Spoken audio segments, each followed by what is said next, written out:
જય શ્રી કૃષ્ણ, જય શ્રી વલ્લભ। આજના રાધે કૃષ્ણ સત્સંગમાં આપણે શ્રીનાથજી બાવાની આરતી વિશે થોડીક જાણકારી મેળવીશું। પણ તે પહેલાં આપ રાધે કૃષ્ણ સત્સંગમાં જોડાવા માંગતા હોય તો લાઈક કરજો, શેર કરજો અને સબસ્ક્રાઈબ કરજો, જેથી આવતા નવા તમામ પ્રસંગો આપના સુધી પહોંચી શકે। પ્રત્યક્ષ પરમ બ્રહ્મ શ્રીનાથજી બાવાની સેવાના પરિપ્રેક્ષ્યમાં એક પ્રસંગ હતો।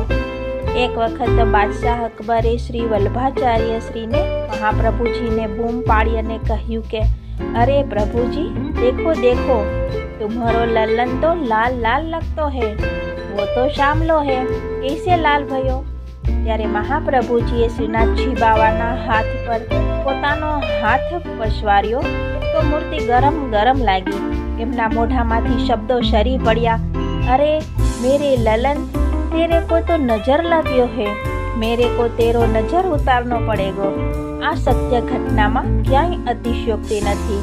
મહાપ્રભુજી ત્યાર પછી હાથમાં 4 દિવેટ પ્રગટાવી સાથે એક દોરો રાખી શ્રીનાથજી બાવાના સમગ્ર સ્વરૂપને ઉપરથી નીચે તરફ આરતીની જેમ 4 વખત ઉતારતા। આ રીતે નજર દીવામાં બળી જાય।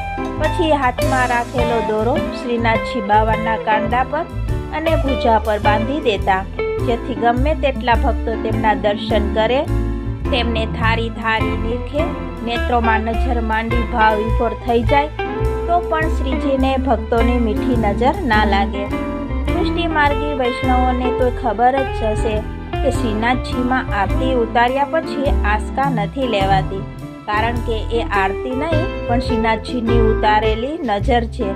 આસ્કા એટલે કે આરતી ઉતાર્યા પછી થાળી કે આરતીમાં દર્શનાર્થીઓ પૈસા મૂકી દીવા પર હાથ ફેરવી માથે અને આંખે લગાડે એને આસ્કા કહેવાય। દીપ પ્રાગટ્યની વિધિ શાસ્ત્રોમાં છે, ક્યાં ખૂણામાં કેવી દિવેટ રાખવી, કઈ દિશામાં રાખવી વગેરે। આરતીની વિધિ ક્યાંય નથી।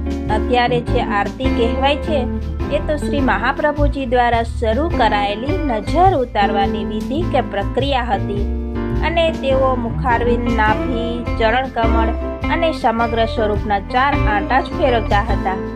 આ વિધિએ આરતીનું સ્વરૂપ લીધું। એમાં 4 આંટા દેવના મુખારવિંદ ઉપર ફેરવાય, 1 નાભી ઉપર, 3 આંટા ચરણ કમળ ઉપર અને 7 આંટા મસ્તકથી લઈને ચરણ કમળ ઉપર ઉતારવાના। આમ 15 આંટા ફેરવાય પછી એ નજર ઉતારેલી આરતી કે થાળી બાજુમાં મૂકી દેવાય। આ રીતે નજર ઉતારવાની પ્રક્રિયાએ ધીમે ધીમે આરતીનું સ્વરૂપ લઈ લીધું।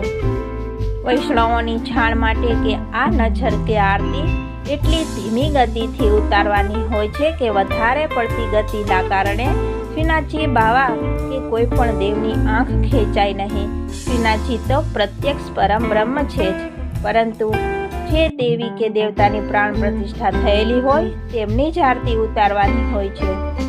શ્રી શ્રીનાથજી બાવા નાથદ્વારામાં વિક્રમ સંવંત 1728 બિરાજે છે।